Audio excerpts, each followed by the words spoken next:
안녕하세요. 광주에 있는 초등학교 교사 최만입니다.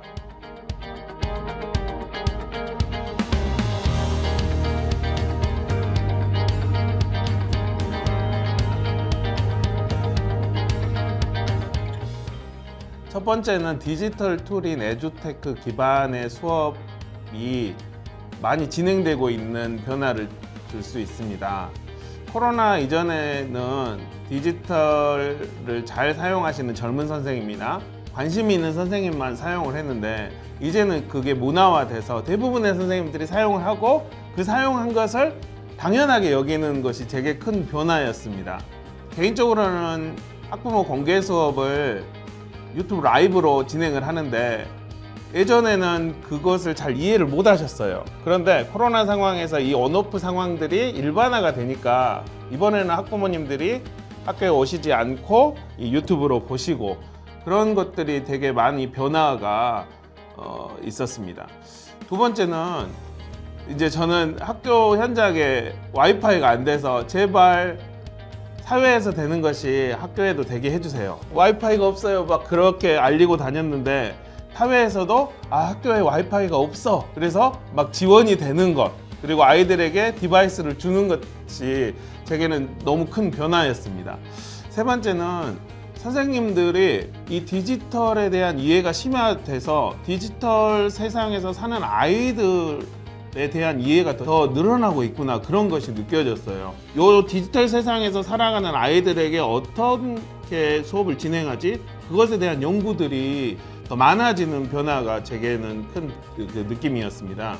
그러한 변화를 유튜브라든지 다른 툴에서 공유를 하는 선생님, 저는 그분들을 사명감을 가진 선생님이라고 이야기를 하는데요. 그 정선된 자료들이 전국에서 나오고 그걸 활용해서 유튜브 답글 보면은 아이들이 우리 선생님 추천해서 왔어요, 이제 그런 것들을 보면서 전국의 많은 선생님들이 공유를 하고 있구나, 그게 변화였고요. 마지막에는 이 미래연과 같은 많은 교육기관들이 양질의 교육 자료를 보급을 하는 게 이 온오프 시대가 되면서 큰 변화로 제게 왔습니다. 그럼 선생님 입장에서는 예전에는 그 자료가 아주 제한되었는데, 지금 자료가 풍성해지니까 선생님들이 이 상황에서 어떤 걸 쓸까라고 선택을 하는 폭이 넓어져서 이런 것들이 이제 저에겐 그 지금 상황에서 변화로 다가왔습니다.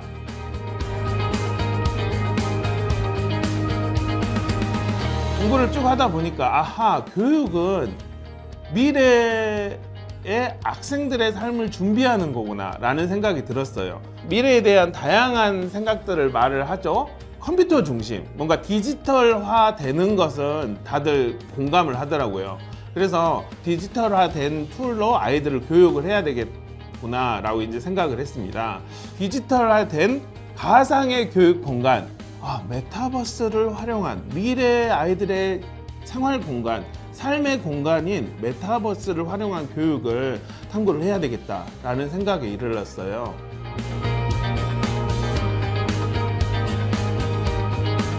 저는 플랫폼은 교육의 툴이라고 생각을 합니다.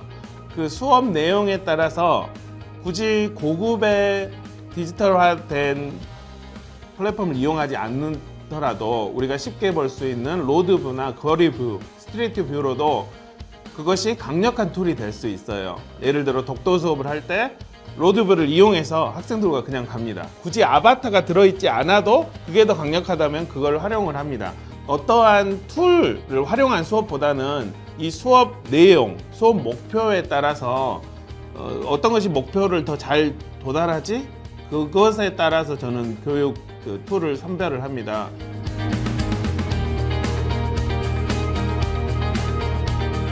한국전쟁과 관련된 수업을 할 때 기존의 학생들이 알았던 것을 실제 메타버스 한국전쟁 상황에서 다른 학생들과 같이 들어가서 보니까 더 풍성하게 학생들이 수업에 몰입해서 그 당시에 들어가서 배운다는 것을 알 수 있었습니다. 물론 이렇게 몰입을 하는 수업을 하기 위해서는 선생님들이 충분하게 이것에 대해서 알고 있고 학생도 알고 있어야 돼요. 메타버스 수업을 하면서 뜻깊게 여겼던 수업 한 가지를 말씀드리면, 학부모 공개 수업에 메타버스를 적용한 수업을 이야기를 드리려고 합니다.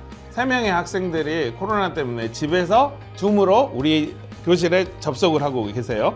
그리고 공개 수업에 오신 학부모님들이 계시고 유튜브 라이브로 보시는 학부모님들도 계십니다.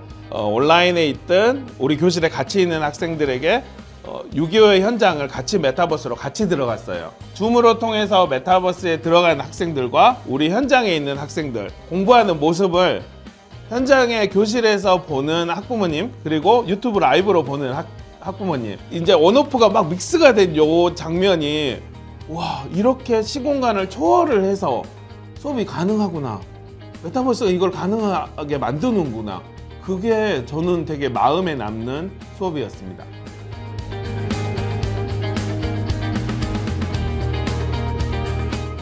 요즘 교사 주도성, 학생 주도성 이야기를 많이 하죠.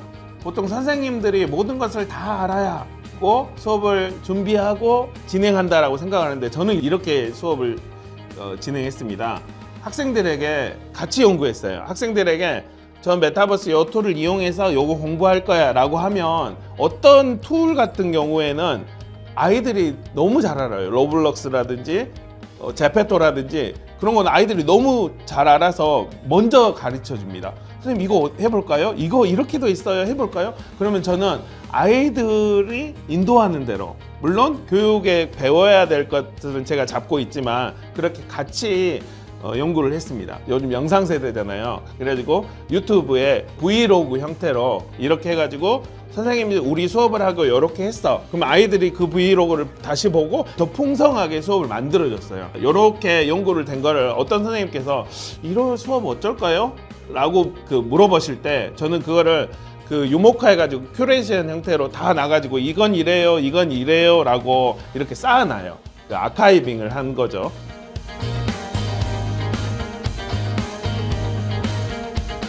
아이들은 그러한 툴에서 이미 살아온 애들이고 더 살아갈 아이들이기 때문에 더 잘 적응하면서 좋은 효과를 낼 겁니다. 선생님은 이렇게 시대적으로 이렇게 되온 것을 바탕으로 이것들을 활용을 해서 적극적으로 시도를 하면 좋을 것 같아요. 우리가 있는 학교 현장, 또 여러분이 가르치는 그 상황에서 다 다르잖아요. 학생들도 다 다르잖아요. 여러분들이 일일이 다 체험을 해보시고, 아, 이거 나한테 맞는데? 학생한테 맞는데?